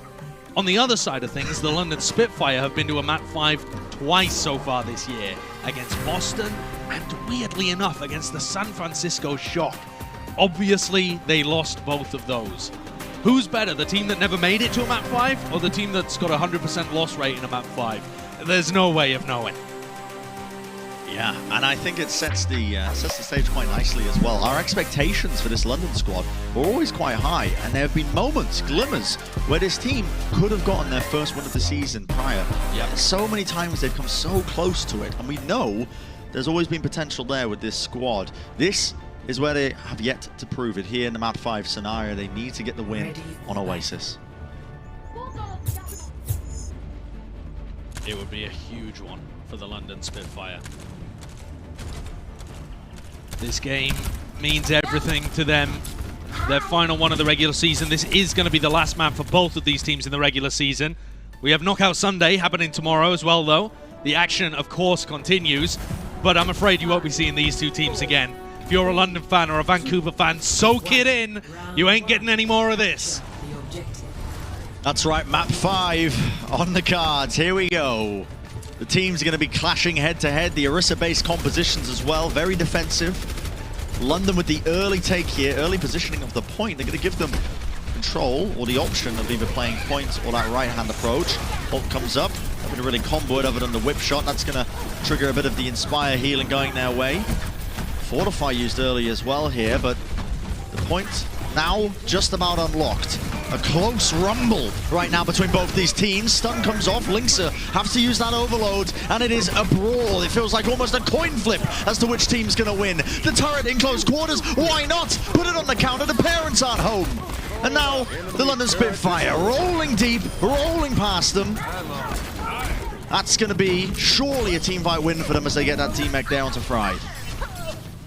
Great work from London. Pride got D-Mech too early on. Linkser was going for a little journey into the backline there. He popped his overload and just ran around. I thought he was going to go for a hammer kill. But it's not going to be the case. Taking a look at the ult bank as well. Obviously London a little further ahead just by virtue of being able to win that team fight. But the support ultimates, some of the most important, are pretty dead even across the board. Shaxx, it feels, is going to have so much difficulty getting value in these comps. But they did win the first one. Both the windows dropped. Any sort of value to be had. They flip the points. They can't play into it because of the amp matrix. It just gives them the point. Linkser goes down, but Dalton falls as well. Sorry, Dalton getting the pick on the Shaxx. Not able to do much, but that self-destruct has certainly done a lot. Dalton has to respond here. Channeling the Deadeye up, but they dodge it. Right into the side corners, just trying to avoid a lot of the damage that's going their way. Now Sparker comes out with one of his own. Again, point flips over. Both of these teams so even in their approach. Just letting each other gain control once and again. Absolutely dead even. Shaxx with a pulse bomb could be a huge difference maker. They need to force out Immortality Field. Wrong roll. There's the Supercharger. Changsik, he can't quite reply yet. 99% because he got killed in the prior fight. The whole puts them together. That Immortality Field is in the way right now. Shaxx knows that he can get a juicy pulse bomb here. It's essentially a freebie. Just needs to track the defense matrix and get it onto one of the targets. Dodging right around the corner, avoiding a lot of the damage going their way, but there we go. The stick comes through. He's going to be cleaving through them, but the healing is there. With that Matrix up, they are in a bit of trouble, but they're just going to be dodging left to right, trying to avoid a lot of the damage just going their way. The Immortality Field, it's good. Shax and Spark are falling, but the London Spitfire are committing ults anyway. That's going to be the Matrix in close quarters. It's a bit of a weird angle. I'm not sure if they can close this one. Changsik getting the kill onto Calyx, but Fire falls in reply. The London Spitfire, they've got better positioning, but Vancouver have flipped the point, and they have more players alive. I really did think that window from Ripper was going to turn things for London. I don't hold that against them in the slightest, committing ults to that. It looked like they had enough damage. The Vancouver Titans were getting rinsed. It was only Rolf's Immortality Field keeping them alive. But at the end of the day, Rolf is finding huge value. The earlier window and Dalton finding a crucial pick onto Shax won them that. Now Shax moves over to Hangzhou. Way more shield break available here for Spitfire. This is what I needed. When Shax was on the Tracer, I mean, it's so difficult to play into the Vancouver Titans comp. Against the Flashbang, the Overload, the Shield Bash, the Immortality Field, it's almost impossible. And immediately, you're seeing Spark just get the pick-off they need. The Self-Destruct into the back, Rolf taken out. And more Immortality Field to really save him there, as well as Hardy took it out a little bit earlier. This is going to be the point flipped over as soon as they clean up the rest of these players from the Vancouver Titans. And they have firmly got themselves now in a defensive position for round number 1. And Linksa probably needs to make a swap here. The Torb is not going to cut the mustard. He moves over, mirroring the London Spitfire. Hattie pops the supercharger early. Changsik still 10% up behind. That's how it's been this whole match. The supercharger is down. It's so difficult to play into. Fried, Bash, battered around, has the self-destruct straight up into the air. It's going to force them right into the corner. Hattie's going to survive. Someone needs to touch. Overtime, just about burning. They're finding their way onto it, but look at that. The Dragon cuts right through the choke point. Fire's gone, and the heals, it's impeccable. Reaper just keeping the team alive, and with the shots ringing true. Only a couple of targets stand left to keep this overtime burning for them. That's going to be the round to the London Spitfire. The start they need, potentially setting them on course here for their first win of the season. They managed to win the opening control map 2-0. The Titans swept away. Only a couple of opportunities even to win team fights. Can the Titans rally again? Bren, another mind-blowing fact as I just took a look at the league standings. If the London Spitfire wins here 3-2, the Titans and the Spitfire will be perfectly drawn, even in terms of map differential, at -35. Don't worry about the negative number. It's just important that they're tied. They would be 1-15 with -35. There's nothing that splits these two teams over the course of the year. The only thing that could do it is if the Titans are able to rally back and win the next 2 rounds. If the London Spitfire do it, I'm counting it as evidence that there exists a deity.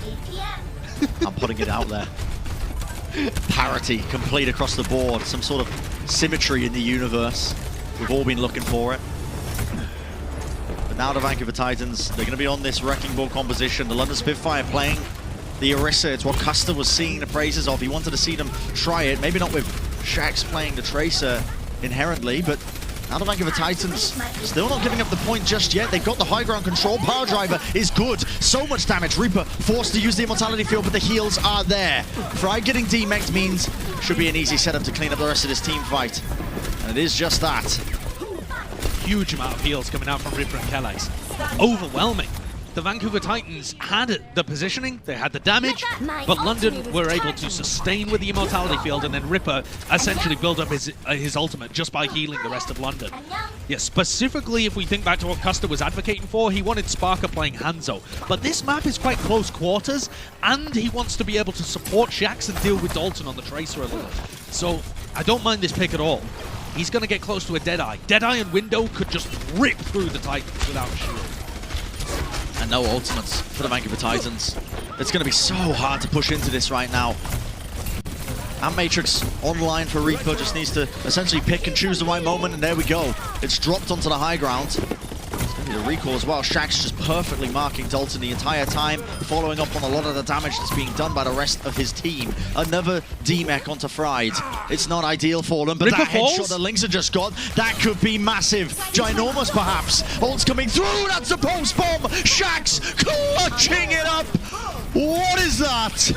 Oh my goodness, it's 4 kills in the end, and it's another day in the office. Not even a smile coming onto his face there. incredible performance. He's just clutched that for his team. With Ripper down, it almost seemed like the Titans were in a position to be able to take the control of that objective and put the Spitfire in a really uncomfortable position. Now Titans are the ones with their backs against the wall. Linksa is going to be able to get up to a Dragon, might be able to force the positioning of the Spitfire a little. But Kellex still has a rally. This is so hard for the Titans. They need Dalton now more than ever.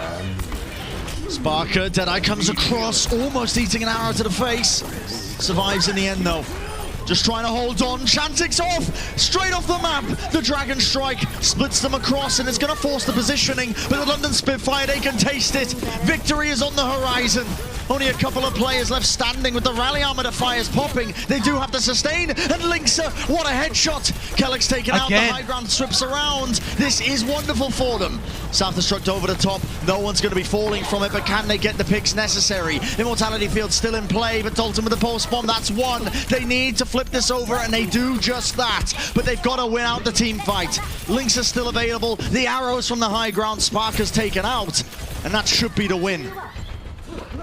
Linksa has just been phenomenal this round on Hangzhou. Finding that pick on Ripper. Oh no, the London Spitfire are coming back into this one. Linksa was not ready. This would be devastating. Shax with two! You gotta be kidding me! Fire and Linksa down and out. The Vancouver Titans, they were breathing a sigh of relief, thinking that they had stopped that attack, stopped that approach, won out the team fight, but Shax has come alive. Self-destruct over the top, but it doesn't even matter. Shax is indomitable, and that is gonna be it. The London Spitfire get their first win of the Overwatch League season, and you can see how much it means to them. It's cathartic. It's a release, it's vindication for them.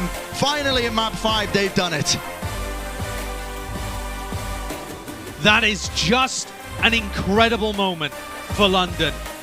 That it tastes all the sweeter knowing the trials and tribulations that they've gone through all year long. This roster didn't know what it was like to lose and it feel like there was no finish line in sight. Changsik a little mortified that the regular season couldn't end with a slight upswing for Vancouver, but they can be happy knowing that the Spitfire didn't overtake them. It is a weird draw for 19th place in the league at the end of the regular season between these two teams. Like I said, 1-15, both of them end at a negative 35 map differential. But London are not thinking about that. They're thinking about how close they were to letting it slip away and how relieved they are that they found the win. What a performance from Shax at the end there and throughout that entire map. Unbelievable. And that's going to be one of the major takeaways. Our player of the match, well, there's one individual who we're all thinking of. It's Shax. I mean, he essentially put the team on his back, it felt like, at the final moments there. But on the Tracer, this guy, an absolute animal. And his ability as well to just stay cool, calm, and collected. The fact that he plays so aggressively and yet has some of the lowest deaths per 10 minutes on Tracer as well is just, I think, incredible. It's unheard of. Yeah, he's been an absolute phenom. Dalton as well, having a crazy performance throughout the majority of this match. But in that final map, Shax just came alive. Who plays Tracer into that comp as well, the bunker comp with the Torbjorn at the beginning? But when he made the swap over to the Hangzhou, it made all the difference for London. That extra poke pressure, and then the Tracer as he pulled it out on Garden. My word, pulse bomb attach rate of 70% with over a 2 final blow to death ratio. What a beast. What a phenomenal game to end the regular season for Shax. That's everything that the London Spitfire were looking for. Just complete vindication, like I was saying, Josh. And as the only person who predicted London out of the broadcast talent today, I think I deserve this. A little bit of a slice of bread as well. Have a little nibble on the side. There you go. Unbelievable, really. Take your victory. Yeah, London Spitfire today, they got the bread. How does it taste? Bland, just like the UK. So, there we go. Beautiful work from them. Brent, I know as well that the entirety of the desk voted for, predicted for the Vancouver Titans. You were the sole person that was rooting for and expecting a victory to come out from London. So I'm going to give you this. This was the Artisan Baguette that represented the Vancouver Titans, and I'm gonna role play as the desk right now. What? Tell me, what am I? An idiot sandwich. What am I? That's what you are, Josh. You're an idiot sandwich. You're an absolute idiot sandwich for doubting the London Spitfire, for doubting that it was going to happen. An absolute idiot sandwich. And that goes for the rest of the desk as well. As we throw to a break, we've got an interview with Sparker. I want to see their grim faces as they realize the mistake they've made today. We'll see you in just a few, ladies and gentlemen. You know you don't want to miss that. Touch, don't panic and kill touch, don't panic. Tracer, you call it. Full main, 3, 2, 1. Pop, I'm going. No, I'm fine. Okay, we are up in million people, guys. We won, okay? Nice. Let's fucking go. Let's go. We won that game! Oh no! Nice. Holy shit! Let's fucking go, Shax. Face your Shax. Really nice.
Hello everybody and welcome to Game Break. We're joined now by Sparker from London Spitfire. Sparker, big congratulations on your first ever win of the season. How are you feeling right now? Are you happy? Are you excited? I'm so happy. All of those emotions right now. Right. Before we started the interview, you seemed a little tired. Was the match draining for you, or? I was just nervous. Really wanted to finish the season on a win. Finally get it. And you finally did it. You guys got your win, and you're ending the season on a high note. So big congratulations. Let's talk about this match a little bit. You know, this match, of course, went the distance. You guys played it all the way to map 5. How were you able to defeat the Vancouver Titans today? We had to keep our calm through every map. After every map, just reset mindset. If we lost, just keep on going. We didn't want to lose, so you guys just really, you had this motivation. You guys really wanted to win, and that sort of helped you guys get the win at the end of the day. Yeah, we knew we could win, so we just had to play our best and keep calm, do what we practiced, and keep it all the way through. Right, and I feel like you did an amazing job today in today's match. Talking about you as a player, you know, you came in middle of the season, and I would say that you made a huge difference in your team in London Spitfire. What was it like integrating yourself into the team mid-season? I mean, I've played with all these teammates before for years plus now, so it was easy to integrate, but at the same time I was kind of nervous because I was like the mid-season player, and all the fans had these expectations for me that I had to uphold. So I was just trying to keep up to the standards for what everyone expected of me. I would say that you went over people's expectations, because I think we were talking about in the pre-show, after you came in, the London Spitfire's team fight win rate actually went up. So on that, big congratulations on that for you as well. My last question for you, Sparker, is not really a question, you know, since this was your last game and London Spitfire's last match of the season. If you have anything that you want to say to your fans, please feel free to go ahead. We may not be the best team right now, but I want people to keep supporting us. Because we're people at the end of the day, and we're just here to win. We're just here to try to win. Okay. Do you guys have any, does London Spitfire have any plans for the next season? Like, how are you guys going to improve and things like that? No plans yet, but we're gonna try to fix our issues for next season. Okay, all right. Well, Sparker, that is it for the interview. Thank you so much for your time, and again, big congratulations on the win today. Thank you. All right, let's head back to the desk. Thank you so much. Thanks so much, Sparker. Thank you so much, Danny, for getting us the inside scoop. And of course, a huge congratulations to the London Spitfire. They will not go winless, and that means not a single team in the Western region, at least, will leave this season without a victory. And I mean, that's all we can ask for. As much as my heart broke seeing Changsik that upset at the very end of it, I was also elated for the London Spitfire, because you don't want a team to go winless. Like, it is nice to end it on a high note. Say one thing about this series. Say it delivered. That one was one for the people, by the people, for the people. I can't even recall I can't recall everyone backstage being so engaged watching a match since, like, ever, actually. And then there was so much going on. I mean, Rolf's battle against the D.Va bombs, stray dragons left and right. There were tracer battles. I mean, phew, there was a lot going on. The dragons was my favorite part. I mean, just random dragons appearing in fights. I mean, it was incredible. Rolf versus the D.Va bomb, who could come out on top. So many small storylines in this matchup alone. The tracer duels, fantastic match through and through. It went to map 5. I mean, what more can you ask for? And we got breadsticks. Like, literally the whole package. We could not ask for more because we got the breadsticks as well. So, I don't know, it was awesome to see both these teams battle it out. Obviously, they've had a pretty hard season, and this wasn't the cleanest gameplay, this wasn't the best team, but they showed that they can be competitive and they can be clutch. We have to talk about Shax. at the end on that final map. Refused to lose. He just went sicko mode in the last map, something that we know him for. So big congratulations to Shax and the entirety of the London Spitfire. Anything else? Yeah. Anything to tie this one up? Danny, who impressed you the most? Dragons! They're not even in the match. And to this day, the Dragons are still wandering the maps looking for their victims. It deserves to be said though. I mean, Sparker, he did kind of pop off on that Hangzhou though. A big reason as well why they ended up winning Rialto. So, you know, humble in the post-match interview. I look forward to seeing Sparker next season, you know, if he stays on Spitfire, because, I mean, he just turned 18 in the middle of the season. We saw the Hangzhou stats in the pre-show as well that Costa showed you people. Right. He is a big talent. Shax played alongside him. Some things to build on here and some faces we'll see in the league next year again, hopefully. Yeah, I mean, you can definitely say that about both of those teams, and it's just a reality of things, right? A few teams have to be in the bottom at the end of the season. Right. That's just how it is. Not everyone can be on the top, and yeah, if you're a real fan, you support your team through thick and thin, and even if they lose, and when they win, of course, you get to be happy about that. But yeah, you gotta stick with it. So good job, thanks to both of them for delivering such a banger of a match, honestly. I mean, I was very entertained. It was a barn burner for sure. And from this one, we're now moving on to the next series. And I mean, I know that this first series is a very tough act to follow, but this one actually got something more than just bread and honor on the line. The implications for this one, we already talked about in the pre-show. They are all revolving around our Countdown Cup knockouts. Now, I repeat what I said there in the preseason. The Gladiators, they could get themselves the second seed, and if Houston wins 2 maps, they're in. But if Houston loses 3-0, they are actually going to be out, and that means that the Dallas Fuel will then somehow sneak into the Countdown Cup. Not sure if they're super thrilled about it because they kind of want to take it easy and have a break. But you know, that's how it works. So let's talk about this one. What are the expectations? Do you expect this to be a close match? What? Here's the funny thing about it, because this is kind of like the last match where both of these teams are really playing to sort of get to that next level.